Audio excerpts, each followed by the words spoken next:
Você quer ver o tanto que evoluímos digitalmente falando? É só você pegar a virada dos anos 90 para os anos 2000. E você vai ver os primeiros celulares quando foram lançados. Eram em tela preto e branco. O máximo que tinha. Ninguém vai dar glória a Deus, ninguém vai querer denunciar a idade aqui, né, pastor? Vamos ficar todo mundo quietinho. Mas o máximo que se tinha era duas cores. Aquela telinha verde ou aquela telinha laranjada. O joguinho era daquela cobrinha toda quadrada. Era o famoso Nokia. Se tacasse no chão, tadinho do chão. Não era do celular. Viu? Os irmãos sorriram porque lembraram. E hoje você tem não um celular na sua mão. Hoje você tem um computador na sua mão. Que te proporciona tudo. Que te dá toda a globalização de informação atualizada em tempo real. Que te apresenta tudo. Mas conforme a tecnologia foi avançando, conforme fomos entrando na era digital, algo foi também influenciando a igreja. Eu quero que os irmãos tenham bastante mente aberta para isso. Eu falei para o pastor, o senhor é doido de ter deixado vir eu pregar aqui. O senhor é doido de ter deixado os jovens. Por quê? Porque conforme a era digital foi crescendo, e a pastora foi muito bem aqui na posição dela, e quando ela teve a oportunidade, foi sim crescendo. Hoje as igrejas têm os instrumentos mais avançados de última tecnologia. Hoje nós temos jogos de luz, hoje temos algumas igrejas que hoje cresceu, que até a igreja da parede preta. Não estou aqui criticando, eu só estou dizendo que é a nova cultura que está sendo impregnada no Brasil hoje. E hoje você tem uma igreja que solta até fumaça. Você tem uma igreja que se liga os holofotes. E isso foi chamando a atenção do homem. Porque quanto mais brilho, mais um homem quer aparecer. Quanto mais holofote é aceso, mais o homem quer estar no centro. E o Espírito Santo foi deixando ele de lado. Hoje o que faz o crente se mover, ou o que faz o jovem se mover, já não é mais aquele arrepio que toca na nossa alma, mas é um bom instrumento musical, é o microfone de última, é o som que toca e as ondas sonoras vão até você, e você começa a sentir um arrepio, e as pessoas, não, mas isso aí, por quê? Porque o Espírito Santo foi sendo deixado de lado. Então você hoje tem todo tipo de tecnologia para adorar a Deus. Mas em algumas igrejas, e não nessa, porque quando eu entrei aqui, quando eu subi em cima desse púlpito, eu vi esse púlpito pegar fogo. Mas em algumas igrejas, infelizmente, a chama tem se apagado. Tem se apagado. E a gente vê mais briga na era digital do que comunhão. É crente brigando por like. É crente comprando seguidor. E eu vou falar isso aqui lá na frente. Seguidor te segue quando você tem algo para oferecer. Quero ver fazer discípulo. Vai apertar. E aí é uma briga por seguidor. É uma briga por like. É uma briga para ver quem aparece. É uma briga para ver se a foto ficou boa. Se a foto tá com uma imagem boa. Se o filtro tá bom. E é uma briga diante de tudo isso para que o homem venha a ser o centro e não mais Deus. E aí eu escolhi, antes de entrar dentro do tema, porque eu vou encerrar rapidamente quando eu entrar dentro do tema. Eu escolhi uma história para contextualizar e chegar até Romanos 12. A história de um homem que nos ensinou que aparecer não é tudo na vida. A história de um homem que antes é mais conhecido como aquele que falou assim: é necessário que ele cresça. Tem crente que pegou. É um homem que ele é mais conhecido por dizer: é necessário que ele cresça e que eu diminua. Aleluia, Deus. Que homem é esse? Era um homem que vivia no deserto. Já começa por aí. Se vive num deserto é porque não quer aparecer de fato. Se vive num deserto é porque não quer tomar glória para si. E mais do que isso, ele vive num deserto, ele come gafanhoto e mel silvestre. Mais do que isso, ele tem um cinturão de couro no seu lombo e ele se veste com vestes de pelo de camelo. As pessoas chegam até ele para saber quem ele era. Por quê? Porque ele vivia no Rio Jordão. E no Rio Jordão ele batizava as pessoas. E como ele batizava? Era simples: arrependei-vos, arrependei-vos, porque é chegado o reino dos céus. De repente ele vê um par de pessoas chegando até ele. E essas pessoas eram os fariseus, eram os saduceus. E agora ele muda a mensagem, ele fala: raça de víboras, quem vos ensinou a fugir da ira vindoura? Traduzindo, sabe como é que ele está batizando agora? Arrependa-se sua jararaca. Arrependa sua surucucu. Arrependa-se sua cascavel. Ele não abria mão. Quem chegava ele denunciava o pecado. Ele dizia: é preciso se arrepender. De repente chega um que é diferenciado. tetrarca, um tal de rei. Chega diante dele Herodes. E eu conjecturo na minha cabeça, cutucando ele, falando: ó, tu denunciou o pecado de todo mundo, eu quero ver tu denunciar o pecado desse aí. Eu quero ver tu falar sobre esse aí. E sabe o que é mais lindo? É que eu tô falando de João Batista. Uns pedem a santidade para manter a capa, mas aqui não é lugar de máscara, aqui é lugar de verdadeiro adorador. Quem sobe aqui uma hora vai tratar com Deus, porque aqui a gente não tá de brincadeira. Sobe nesse lugar não para desabafar, não para falar: olha o que Deus fez no verão passado. Não, prega a Bíblia, fala de Bíblia. Onde você estiver, seja diferente. Perca tudo, mas não perca a verdade. Perca tudo, mas não perca a presença de Deus. Aleluia. Porque agora ele vai olhar para o rei da época, ele vai olhar para Herodes e fala: ei Herodes, a mulher que você está, ela não é sua. Sabe o que aconteceu? A cabeça dele foi parar numa bandeja. Em cima de uma bandeja. Mas sabe o que é mais lindo? É que em paralelo a essa história, preciso contar outra história para chegar aqui em Romanos. Douglas, o que você vai, como você vai? Fica tranquilo, o Espírito Santo vai conduzir. Porque quando ele estava batizando lá no Rio Jordão, ele batizava todo mundo, raça de víboras, cascavel, de araraca. Mas de repente vem se aproximando um perante ele. E aí na conjectura e na mente de um pregador que vai longe, conjectura muita coisa. Douglas, isso é heresia, tá? Seja o que você quiser. Mas aí vem um se aproximando dele, e na minha conjectura eu imagino os discípulos de João Batista, cutucando com um cotovelo sobre ele, e falando: que raça de víbora esse aí é. Quando João vai estender a mão para falar, quando ele olha, quando ele fixa o olhar sobre aquele homem que vem vindo, ele para. Por quê? Ele dá um passo para trás. E a mensagem é essa: esse não é víbora. Quem é, João? Eis aí o Cordeiro de Deus. Ah, já tem crente que pegou. Eis aí o Cordeiro de Deus que tira o pecado do mundo. Não é raça de víbora. Mas na frente, infelizmente, ele perde a cabeça, amando de uma das amantes de Herodes, esposa do seu próprio irmão Filipe, que pediu a cabeça de João sobre uma bandeja. Jesus, que foi batizado pelo mesmo João e que apareceu até ele para ser batizado no Jordão, fica sabendo da morte dele. E agora Jesus, que já tinha criado intimidade com ele, se relacionado com ele no íntimo de uma amizade, agora vai partir para o deserto. A Bíblia fala isso. Alguns comentários bíblicos vão dizer que é porque ele vai para tentar sofrer o seu luto pela perca do seu amigo. Sabe o que é mais lindo? É porque Jesus vai agora para o deserto, para um lugar sem o burburinho do mundo, para um lugar isolado, sem distrações, porque é só ele e o Pai. Mas a missão dele, o propósito dele era tão grande que a multidão, sabendo para onde ele iria, quando ele desce do barco, estava toda a multidão já na frente dele. E mesmo ele tendo perdido alguém, algum amigo íntimo, mesmo ele tendo perdido alguém que ele sentiu a perca, ele não deixa de cumprir aquilo a que ele foi chamado, porque ele vê aquela multidão padecendo. Ele vê aquele rebanho sem pastor, e a Bíblia é clara em dizer que ele começa a estender a sua mão e começa a curar todos os enfermos, começa a devolver a visão ao cego, ele começa a falar, o mudo começa a falar diante dele. E o morto, eu nem vou falar do morto, porque quando ele toca no morto, o morto tinha que ressuscitar. Eu estudando a Bíblia no Novo Testamento, eu descobri que alguém que mais tinha raiva de Jesus era a morte. Por quê? Porque por onde ele passasse, se tivesse um morto, ele não deixava morto, ele tinha que ressuscitar. E vendo aquilo, ele está curando o povo. De repente, começa a ficar tarde. Os discípulos estão com ele. Os discípulos chegam até ele e falam: ô mestre, está ficando tarde. O lugar é deserto. Despede a multidão aí, para que eles possam ir para suas casas e possam se alimentar, porque devem estar com fome.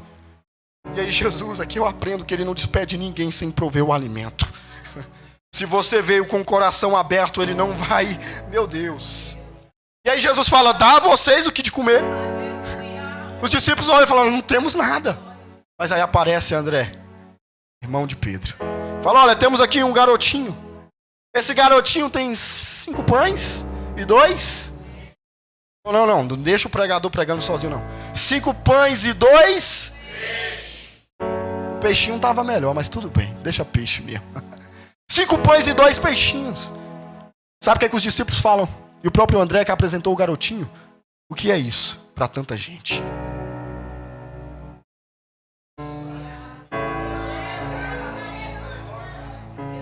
Porque aquilo que você entrega para Deus, aos olhos humanos, parece pouco. Mas quer ver uma coisa que se você não der glória a Deus, eu vou falar que nem o pastor Gleidson de Oliveira, eu vou tacar esse microfone aqui em você. É para dar glória a Deus. Porque eu fui estudar numerologia bíblica. E aí eu peguei os 5 pães. E peguei 2 peixes. Que no total dá quanto? Aí, pastor Gerson, que o senhor com certeza de Bíblia deve saber muito mais do que eu. E eu fui estudar a numerologia bíblica. E fui estudar o número 7. E pensa num número que mais se repete na Bíblia, é o número 7. Como assim, Douglas? Deus fez a terra em 6 dias. No 7º ele descansou. O primeiro homem que andou com Deus era o 7º, depois de Adão. Andou com Deus ao ponto de ser transladado. Você quer ver algo mais forte ainda? É que para cair os muros de Jericó, Deus falou, olha, por 7 dias, vocês vão dar 7 voltas, para que os muros venham ao chão. Deus olhou para os sacerdotes e falou, antes de vocês entrarem na minha presença, vocês vão se consagrar 7 vezes, e 7 vezes vocês vão se ungir com óleo. Eu olho para Naamã, e Naamã, antes de ser curado, teve que mergulhar 7 vezes no rio. Não para por aqui, como assim? Nabucodonosor mandou a fornalha ser aquecida 7 vezes mais. Vamos lá para o Novo Testamento. Jesus olhou e falou, olha, perdoa o seu irmão 70 vezes 7. E lá em Apocalipse defende que Deus é aquele que possui os 7 Espíritos de Deus. Sabe por quê? Porque aos olhos humanos aquilo que você entrega pode parecer pouco, mas na vista de Deus é algo perfeito. Ele não despreza a sua oferta. Pode parecer pouco, mas é perfeito. Não toca na intimidade de quem você não conhece. Não julgue a adoração se você não conhece a história. Aleluias. Se você sentar perto de uma irmãzinha que começar a dizer, oh Jesus cheiroso, pode ter certeza, irmão, que aí tem cicatriz, aí tem história com Jesus, aí tem intimidade. Se você sentar do lado de alguém que fala, meu Deus, que cheiro bom e suave é esse, é porque essa já está em um outro nível de intimidade. Não toca e não julga na adoração de quem você não conhece a história. 5 pães e 2 peixes foi tão sobrenatural que ele alimenta uma multidão de 5.000 homens, fora mulheres e crianças. Quando ele multiplica os pães e peixes, dá de comer ao povo. O povo agora está alimentado. Ele olha para os discípulos e fala, vão indo na frente, atravessem até Cafarnaum, peguem o barco e atravessem o mar. Por quê? Porque eu vou despedir da multidão e eu vou para o meu cantinho com o pai e vou orar. A Bíblia fala que os discípulos entram dentro do barco. Eles começam a navegar. Eles navegam a distância mais ou menos de 5 quilômetros. Dava mais ou menos, se a gente for converter isso, a Bíblia fala que é 25 a 30 estádios. Cada estádio era uma medida equivalente a 200 metros. Então se formos calcular isso, dá mais ou menos 5 quilômetros para mais ou para menos. Já era uma distância bem considerável de onde Jesus estava. Jesus ficou para orar e Jesus ficou para despedir da multidão. Os discípulos se afastam de 5 quilômetros. Eles agora se afastam pela madrugada. De repente começa uma ventania, começa uma tempestade. Os discípulos começam a se apavorar. Eles começam a temer. E de fato, segundo alguns comentários bíblicos, era uma tempestade que de fato podia ameaçar a vida deles. Eles começam a olhar para um lado e para o outro. Está de madrugada, está escuro, eles não verem solução. Sabem que o mestre deles havia ficado às margens do rio. O mestre dele ficou lá na terra. De repente começa uma tempestade, começa uma ventania. Eles começam a temer pela sua própria vida. Mas olha só quem vem aí. Mas olha só quem vem andando sobre o mar. Não, você não entendeu. O contexto da sua vida talvez seja tempestade, talvez seja ventania, talvez você não consiga enxergar o sol porque é noite ou porque o céu está de bronze. Mas olha só quem vem andando sobre a água. Eu fui falar isso para alguns pregadores e eles falaram: Douglas, isso pode ser heresia. Eu falei: mas é Bíblia. Eu posso interpretar de duas maneiras. A primeira, ou Jesus apareceu do nada na frente deles, isso já revelaria a divindade dele, ponto, tá valendo também. Ou a outra, qual a outra? Ele vem por 5 quilômetros andando sobre as águas. Douglas, mas é uma caminhada muito longa. Mas isso só mostra ainda o quanto ele é divino. Ele era homem por fora, mas o Messias que estava dentro dele se manifestava. Lá vem ele andando sobre as águas do mar por 5 quilômetros.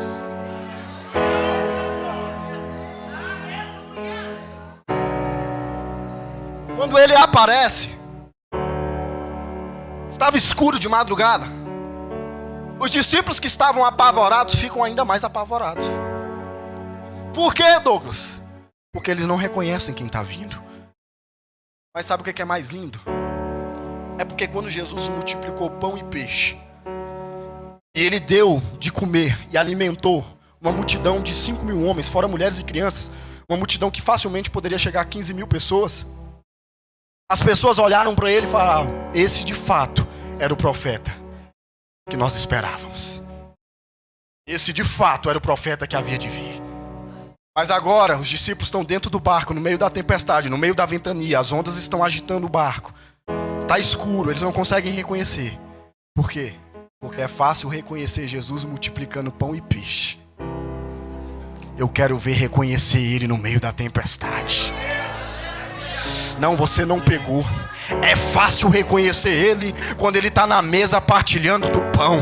O difícil é reconhecer ele quando está tudo nublado, quando está numa ventania, quando está no meio da tempestade. Mas eu quero liberar uma palavra não somente para a mocidade, mas para toda a igreja. Se eu fosse você, eu não levantava uma, mas levantava as duas mãos. Por quê? Porque não importa a tempestade que você esteja passando, muitas vezes ele é a própria tempestade e ele é o próprio vento que vem para sacudir o barco da nossa vida. Como assim? Como diz a canção de Bruno Morada, ele é a porta aberta, mas também pode ser a porta fechada. O importante é que quem está vindo andando sobre o mar é o próprio Jesus de Nazaré.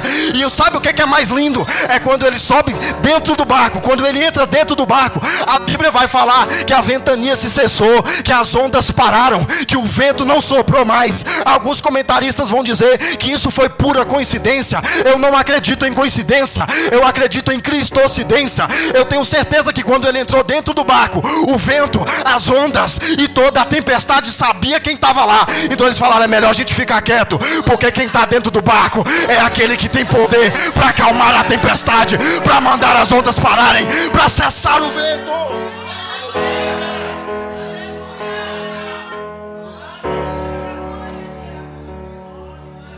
Mas o mais lindo é que antes dele entrar no barco e acalmar a tempestade que cercava o barco, ele olha para os discípulos e fala: não tenham medo, sou eu. Isso aqui é lindo, maravilhoso. Como assim, Douglas? É porque antes dele acalmar a tempestade que está aqui fora, ele acalma a tempestade que está aqui dentro. Antes dele falar para o mar: baixa a bola aí que quem está aqui no barco sou eu, ele olha para os discípulos e fala: não tenham medo. Porque antes de acalmar aquela tempestade que nos cerca, antes de acalmar aquela tempestade que está ao nosso redor, ele olha para dentro de você e ele sabe a tempestade que está aí dentro. Ele sabe a agonia que está aí. Ele sabe a ferida da sua alma, não aquela que o médico pode ver e pode tratar, não. É porque tem ferida que mão humana não pode alcançar, é somente ele. E sabe o que é mais lindo? É que ele pode.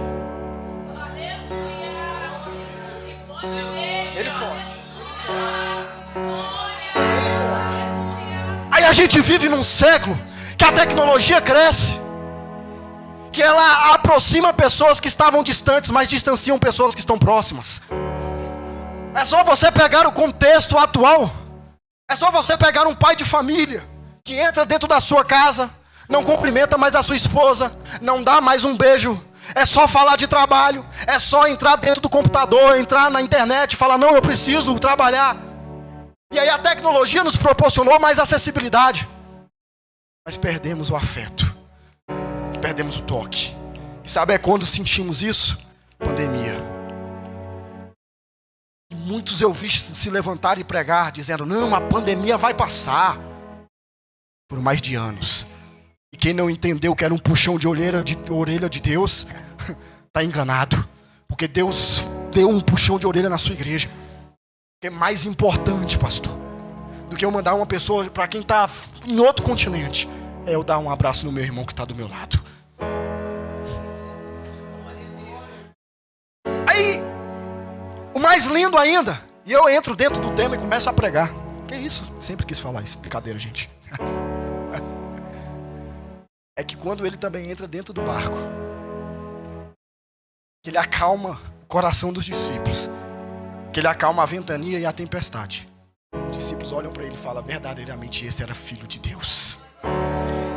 Verdadeiramente esse é filho de Deus. Ah, se Deus fosse resumido só a isso, pastor. Eu não sei se eu queria estar lá, ou se pela fé eu queria estar lá. Porque eu iria olhar para os discípulos e falar: ele não é só filho de Deus, ele é o próprio Deus. Não, glória a Deus vai melhorar, quer ver? Porque ele é onipotente, ele é onisciente, ele é onipresente, ele é criador de todas as coisas, ele é o autor da vida, ele é semente da mulher. Ó, eu vou continuar. Ele é caminho no deserto, ele é general de guerra, ele é sol da justiça, ele é maravilhoso, conselheiro, Deus forte, Pai eterno, príncipe da eternidade. Ei, ele é o quarto homem da fornalha de fogo, ele é o rei da glória, ele é Emanuel, Deus conosco, ele é o verbo que se fez carne, ele é a luz do mundo, ele é o bom pastor que dá vida pelas ovelhas. Ah não, você não pegou, senão já estava dando glória a Deus. Ei, ele é fonte de água viva, ele é o pão que desceu do céu, o pão vivo que desceu do céu. Eu vou continuar em Apocalipse. Ele é o Rei dos Reis, Senhor dos Senhores, ele é o caminho, ele é a verdade, ele é a vida, ele é o princípio, ele é o alfa, ele é o ômega, o princípio, o meio e o fim. E o que mais? Ele é aquele que era, que é e que há de vir para buscar a sua igreja.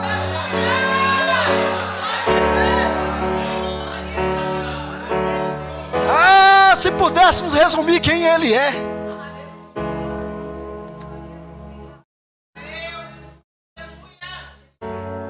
Douglas, como é que a gente chega em Romanos? Vou falar. Ele chega até Cafarnaum. A multidão que ele multiplicou pão e peixe que havia ficado, percebe que os discípulos não estão lá mais e nem ele. Eles também atravessam o mar. Quando eles chegam até Cafarnaum e encontram Jesus, eles vão até Jesus. E quando eles chegam até Jesus, eles falam: mestre, Rabi, quando chegastes aqui? Sabia o interesse do coração deles. Jesus olha para aquela multidão e fala: vocês só vieram atrás de mim e me buscaram, não pelos sinais que vocês viram acerca de quem eu sou. Vocês só vieram atrás de mim pelo pão que eu dei um dia para vocês e pereceram. E aí Jesus vai dar uma exortação a eles. Fala: trabalhem não pelo pão que acaba em um dia, mas trabalhem pelo pão vivo que desceu do céu. E quem come desse pão não conhece a morte. Pode até conhecer, mas no último dia eu vou ressuscitar. Só que os discípulos e a multidão que está ali são tão mentes fechadas que eles interpretaram a resposta de uma maneira materialista. Porque o problema da nossa geração é espiritualizar aquilo que é material e materializar aquilo que é espiritual. Tem problema que só Deus vai tratar, mas tem problema que você tem que sacudir a poeira e encarar.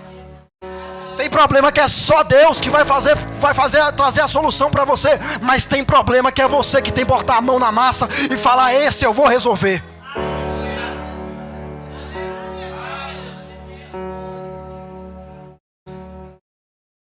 E aí Jesus fala: vocês vieram atrás de mim por causa do pão.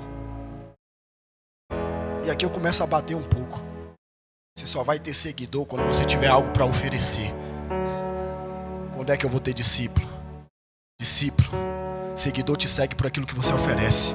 Discípulo te segue por aquilo que você é. Jesus está tendo seguidores. Não se iludiu com isso, porque ele sabia que só estavam atrás dele pelo pão e pelo peixe que ele multiplicou. E aí ele começa a endurecer o discurso.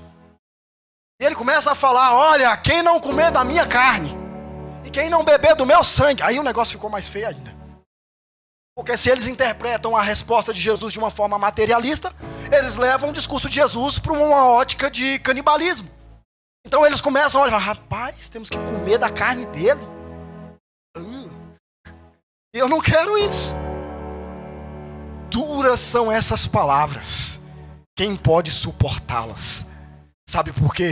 Porque quando ele fala que é necessário comer da carne dele e beber do seu sangue, ele não está falando da forma literal, comer a carne e beber o sangue. Ele está falando de comunhão, de compromisso.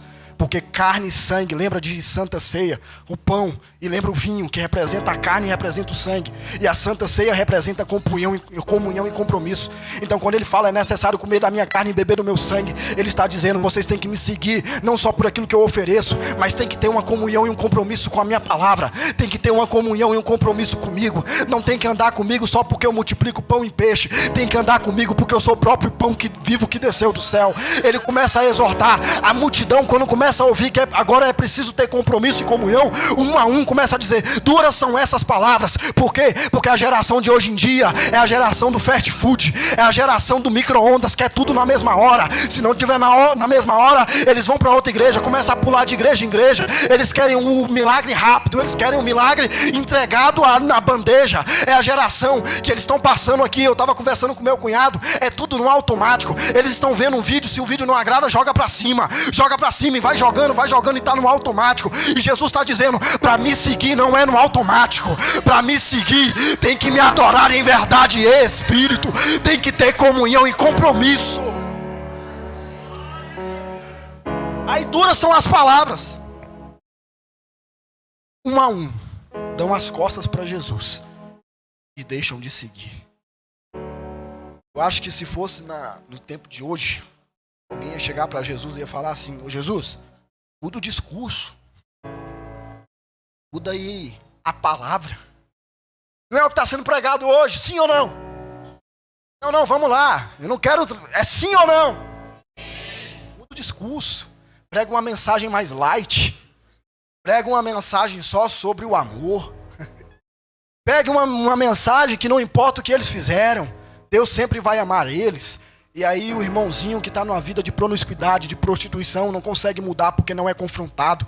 Se Deus ama ele, para que eu vou mudar? Se o reflexo daquilo é o amor de Deus, quanto mais peca, mais eu sinto o amor de Deus, então não vou mudar. Aí sai ficando com uma, com outra, com duas, com três. Quando Jesus voltar, você também fica infeliz. Tem que ter compromisso para andar com Jesus. Começam a ir embora. Muda o discurso, Jesus. Jesus olha para os discípulos e fala: quê? Mudar o discurso? Vocês aí também não querem, não? Ah, como eu amo o meu Jesus.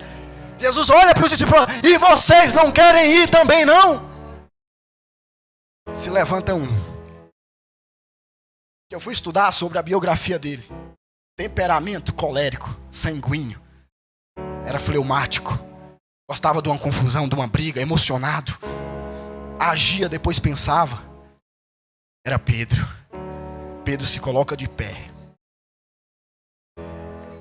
Pedro olha para ele. Fala: eu ir embora? Para onde? Vou melhorar, porque não é para onde. Para quem?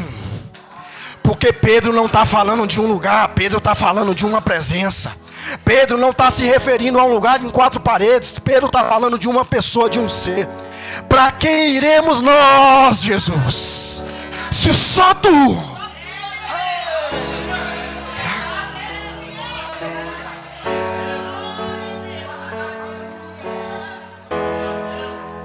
Não é Buda, não é Maomé, não é Allan Kardec, o pai do espiritismo, não é. Não são esses profetas, não são os papas lá do Vaticano, não. É só um que tem palavras de vida eterna. Quem é esse? Pedro se coloca de pé, aponta o dedo e fala: é só o Senhor que tem palavras de vida. Para onde iremos e para quem iremos?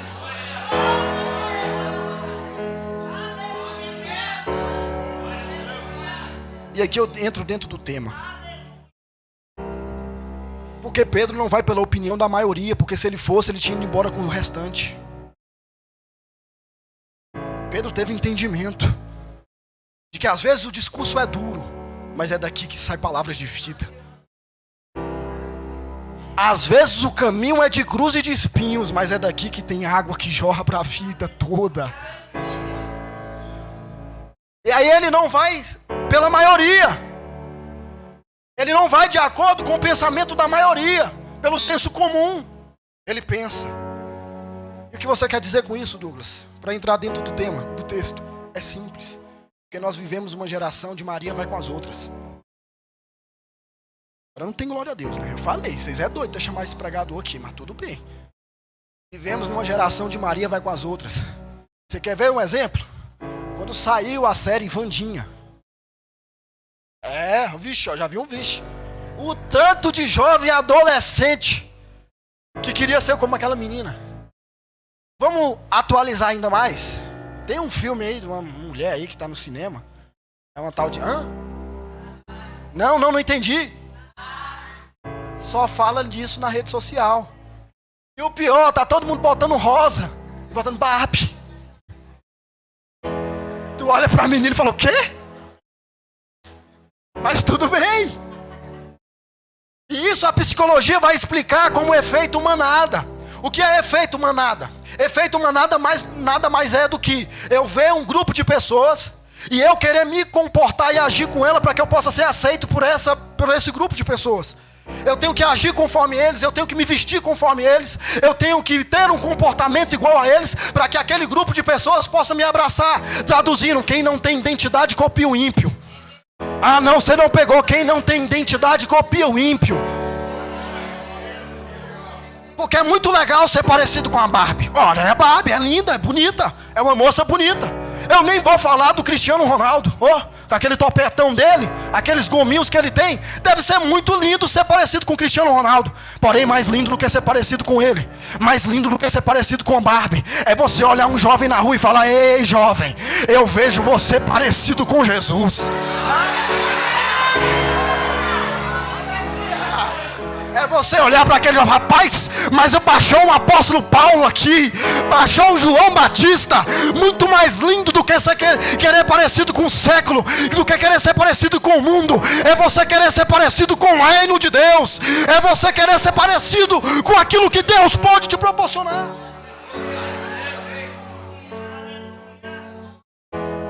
Mas aí a gente vive nessa geração do efeito manada.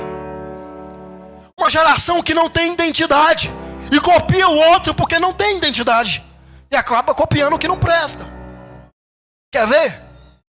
Aqui dentro canta. Não aqui dentro. Deixa eu tirar o meu da reta, senão não vou nem tirar. Depois vocês resolvem com o pastor e com a liderança que me chamou aí. Aqui dentro prega. Aqui dentro canta. É crente.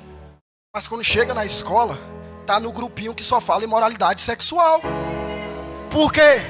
Porque para você ser aceito por aquele grupinho, você tem que participar e ter conversas como a deles. Ou seja, não tem identidade ainda, vive de aparência e de capa. Eu já falei sobre isso. Aí canta, prega aqui dentro, mas na primeira oportunidade que tem para tragar um cigarro, tá fumando. Na primeira oportunidade que chega num barzinho e olha todo mundo bebendo, fala, não, eu preciso ser parecido com esse povo. Dá um gole, ninguém vai ver, o pastor não vai saber. Eu nem vou falar das irmãzinhas que saem as escondidas para ir pra festinha, só para ser aceita pelas amiguinhas. É um povo que não tem identidade, aí acaba copiando o ímpio. Tá tendo filme da Barbie, vamos todo mundo pro cinema. Por quê? Por que eu tenho que ir? Eu prefiro abrir a Bíblia e ler. Eu prefiro trancar-me no quarto e falar, Deus, agora eu e o Senhor, Pai. É o efeito manada. Mas aí Pedro está nos ensinando, se eles estão indo para lá, eu vou para cá. Não, você não pegou. Se eles estão falando disso, eu vou falar de outra coisa. Eu nem vou falar muito do meu testemunho na escola. Taxado como quadradão. Botava a Bíblia debaixo do braço. Na minha adolescência, estudando no Recanto das Emas. Era o quadradão. Eu sabia quem tinha me chamado. Eu sabia. Comecei a fazer um culto no pátio de uma escola de ensino médio, pública. E o pior, pastor, a tecnologia aumentou, aí botaram uns sons lá. E aí o senhor sabe que escola pública não vai tocar Cassiane. Não. Ou quem dera. Se tocasse lá um Bruno Morada, Isadora Pompeu, se bem que ela tá demais, enfim, Deus abençoe. Casinha favorita, olha! Mas enfim, tocava funk, tocava todo tipo de música. E aí eu tô pregando, e a música tá tchum, pá, pá. Meu Deus, isso aqui não vai prestar. E aí começou a vir um jovem. De repente, 2, 3, 4. A semana vai passando. Daqui a pouco tem 5. Daqui a pouco tem 6, 7, 8. Daqui a pouco apareceu um irmãozinho de violão. É meu amigo até hoje, o Wilton César. Daqui a pouco o violão começa a tocar no pátio de uma escola pública, no ensino médio. Daqui a pouco tem 20, 30, 40, 50. Daqui a pouco tem 70 jovens registrados numa foto e lá no meu Instagram. Daqui a pouco tá todo mundo adorando a Deus, mas ainda continua o batuque de funk no meio daquele som. Eu falei, não, agora eu tenho que me encher de autoridade, eu tenho que ir lá resolver isso. Passou várias semanas, eu estava pregando, já estava lotado de jovens e adolescentes que iam para adorar a Deus. Eu cheguei na coordenação, cheguei na diretoria, falei, agora eu vou. Agora eu vou. Quando eu cheguei diante da coordenadora Soraya, lembro até hoje. Eu falei, Soraya, murchei de autoridade, murchei. Soraya, sim, meu filho, fala. Já com medo de tomar uma advertência. É porque, é o quê? A gente faz um culto no intervalo da escola, ali, e os sons estão atrapalhando. Poderia desligar enquanto estivéssemos cultuando. A Soraya olhou para mim. Falei, é agora, Deus, pode bater, vai, Senhor. O que foi 30 chicotadas no senhor Azorhagen? O que foi? Vai, pode bater. Ela falou, meu filho, eu só estava esperando um. Ah, se você não der glória a Deus por isso. Ô meu filho, eu só estava esperando um com coragem. Porque a coordenação aqui, a coordenadora é evangélica. Eu não concordo com esses batuques que tem. Eu só esperava algum jovem cheio de autoridade do Espírito Santo. A partir de hoje não tem som mais. A partir de hoje você prega. E pode ter certeza que eu vou estar lá e vou participar desse culto.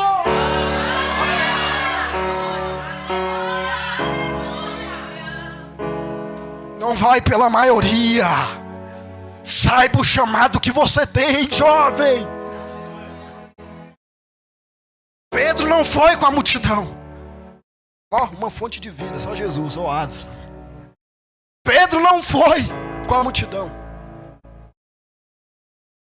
E a gente entende que ele não foi conforme o mundo quis, ou conforme o sistema tenta mudar. Aí se levanta um homem chamado Paulo, em Romanos capítulo 12. Não vos conformeis com esse mundo. Se levanta o efeito manada, não vai. Se na escola tem conversinhas dissimuladas, palavreados e moles, não vai, não participa. Você é diferente. Você não precisa ser aceito pelo mundo. Eles estão tão interessados em você. Eles sabem tanto do seu valor, e aqui é o caminho para o final. Eles sabem tanto que você tem um poder invisível dentro de você, que é a presença do Espírito Santo, que eles fazem de tudo para tentar te incluir. Eles inventam todas e todes. Criam de tudo. E falam, é inclusão. Queremos abraçar todos. Aí na última parada gay que tiveram, colocaram crianças segurando. Existem crianças trans. Toca em tudo, Jesus diz, mas não toca nas minhas crianças. E se a igreja não se posiciona, o mundo se posiciona e traga os jovens. Aí a gente fica com medo de se posicionar. Fica com medo de se levantar e pregar a verdade. Aí eu tenho vergonha, porque eu olho para o Novo Testamento Eu olho para o Velho Testamento, eu vejo João Batista perdendo a cabeça, mas não abrindo mão da verdade. Aí eu vejo um monte de jovem hoje pregando, e eles pregam aquilo que o povo quer ouvir, não aquilo que Deus manda que se pregue. Aí a gente tem uma geração sem identidade, e quando surge o efeito manada, como a Barbie, todo mundo quer ser igual a ela, todo mundo quer ser parecido com o mundo, mas ninguém se levanta para ser parecido com Deus, para ser parecido com Jesus.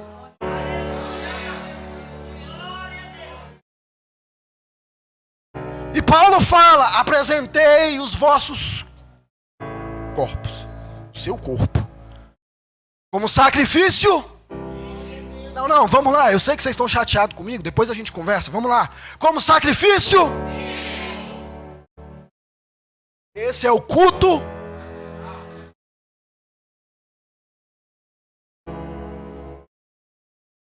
Aqui a gente já entende tudo, o corpo não é seu. O corpo não é seu, o corpo é dele.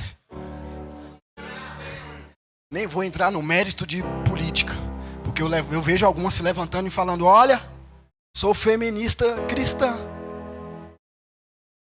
Não cabe, irmã, desculpa. Depois a gente não cabe.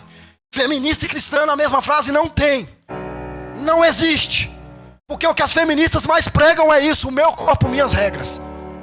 Aí vem um calvo, apóstolo Paulo: o seu corpo é sacrifício para ele. Não é as suas regras, é a regra dele. Não é a vontade dele. Não é conforme o que você quer, é como ele quer. E por que Paulo grita isso?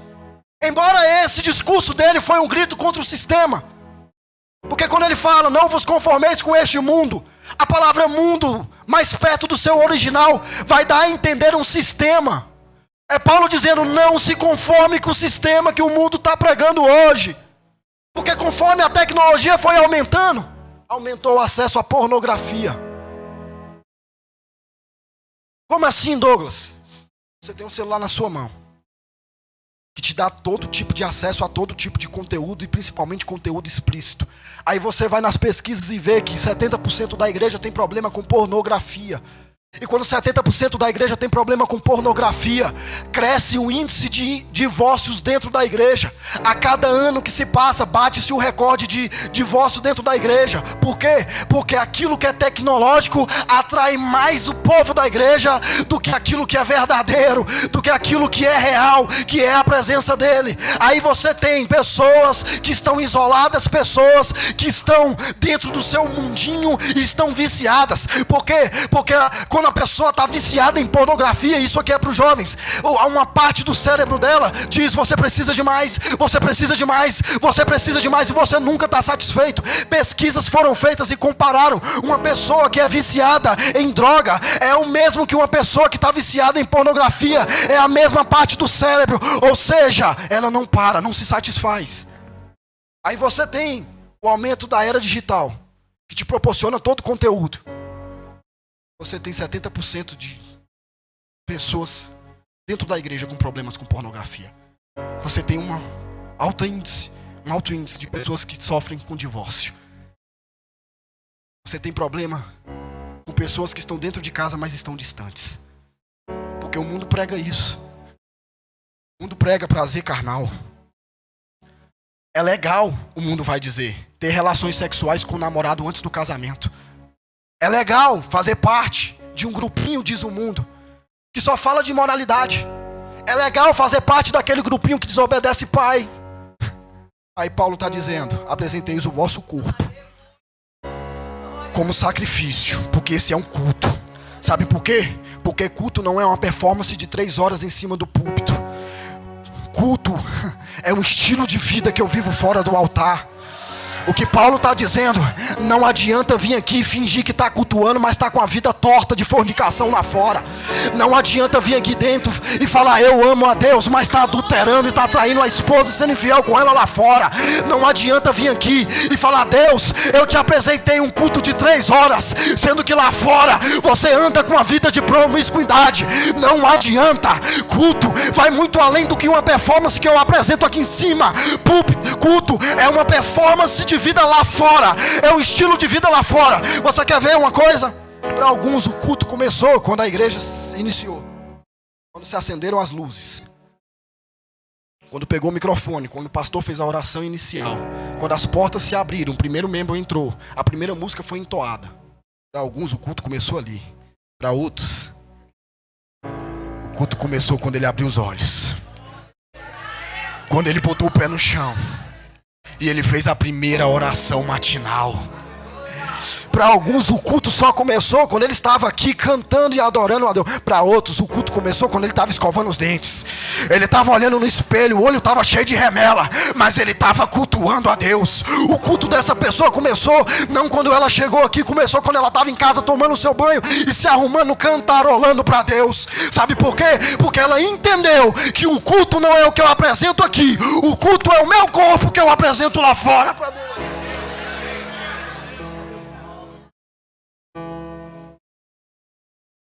Foi um discurso de 2000 anos, milhares de anos atrás, que Paulo levantou. Mas cabe muito bem nos dias de hoje. Só para você entender um contexto, aqui eu encerro. Paulo vai dizer isso, escrevendo a sua carta com uma pena, segurando um papiro, direcionado à igreja de Roma. Porque Roma foi influenciada pela Grécia. Todos sabem disso. Afinal, foi influenciada por tudo. Roma adotou todo o modelo que vinha da Grécia, modelo de governo, modelo de economia, literatura, arquitetura, e principalmente nos cultos e divindades. Afinal, filosofia também. Grécia é o berço da filosofia. Mas o problema não foi na economia, não foi na arte, não foi na literatura, não foi na arquitetura, não foi no governo, foi nas suas divindades.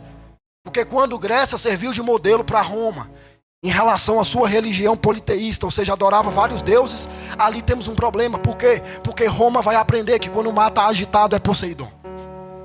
Quando tem tempestades e trovões é Zeus. Mas de todas as divindades nós temos duas mais problemáticas que Roma adotou. Um é um ser chamado Dionísio. Dionísio era um deus que era o deus do vinho e da festa, da alegria. Onde ele se manifestava era simples, onde havia embriaguez de vinho e onde havia uma alegria exacerbada que na verdade não era alegria, era uma tristeza. As pessoas bebiam para esconder os seus pecados, bebiam para esconder as suas mágoas. Ali era a manifestação do deus Dionísio. E o outro mais problemático ainda, a Afrodite, a deusa das relações sexuais, a deusa do amor, da beleza, que preza todo tipo de desejo carnal. Ou seja, todas as vezes em que você quiser satisfazer a vontade da sua carne com relações íntimas sexuais, você está liberado, está disponível. Esse era o culto para Afrodite. Um culto que se levantou em Roma, ao leste de Roma, em cima de um monte. Foi construído um templo. Nesse templo havia 1000 sacerdotisas que estavam ali prontas para oferecer e prontas para cultuar a Afrodite. Um devoto que subia para oferecer um culto a Afrodite e para entregar uma oferta até ela, e ia até esse templo. Quando chegava lá, ele oferecia o seu sacrifício, a sua oferta, e era lei, ele tinha direito. Quando ele oferecia a sua oferta, ele podia ter relações sexuais com uma sacerdotisa ou com todas as sacerdotisas que ali estavam, e ali mesmo ele praticava imoralidade, ali mesmo ele tinha relação sexual com as sacerdotisas. Por quê? Porque o que o mundo pregava na época de Roma era isso, pastor: quanto mais você satisfazer a vontade da sua carne, melhor e mais feliz você é. Aí Paulo vai dizer: não se conformem, porque esse não é o culto. Não, esse não é o culto. Fique de pé, eu vou encerrar.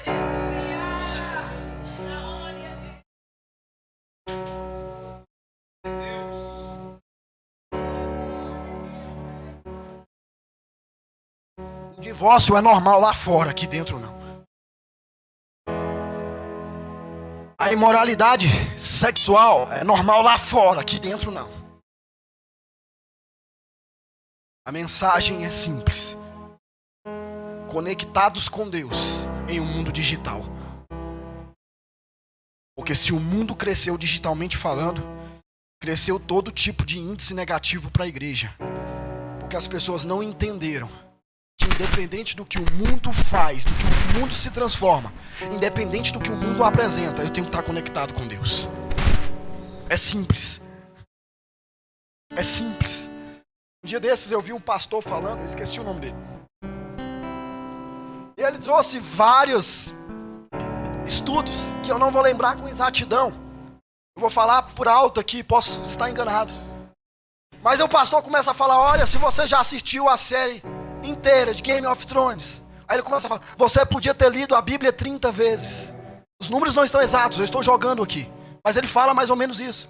Se você assistiu a série de Grey's Anatomy, você podia ter lido a Bíblia 15 vezes. Eu falei, meu Deus, é um problema de uma geração que não tem identidade e copia o ímpio.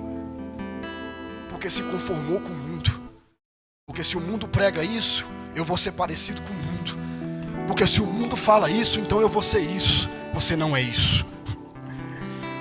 Não é o seu corpo, não é a sua regra. Só para eu ouvir um grito de glória. O seu corpo é santuário do Espírito Santo de Deus.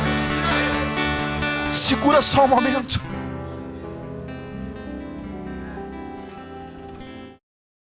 E diante de tudo isso, satisfazendo o desejo da sua carne, nós temos um outro problema que é a depressão no mundo digital.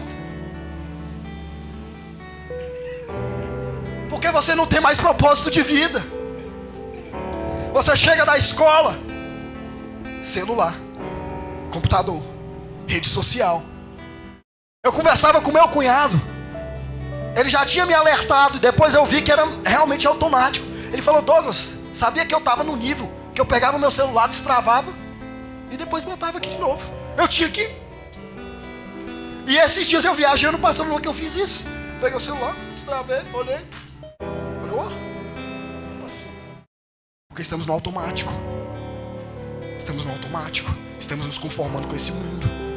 E aí tem uma frase de um autor desconhecido. Eu tentei buscar a fonte e não encontrei.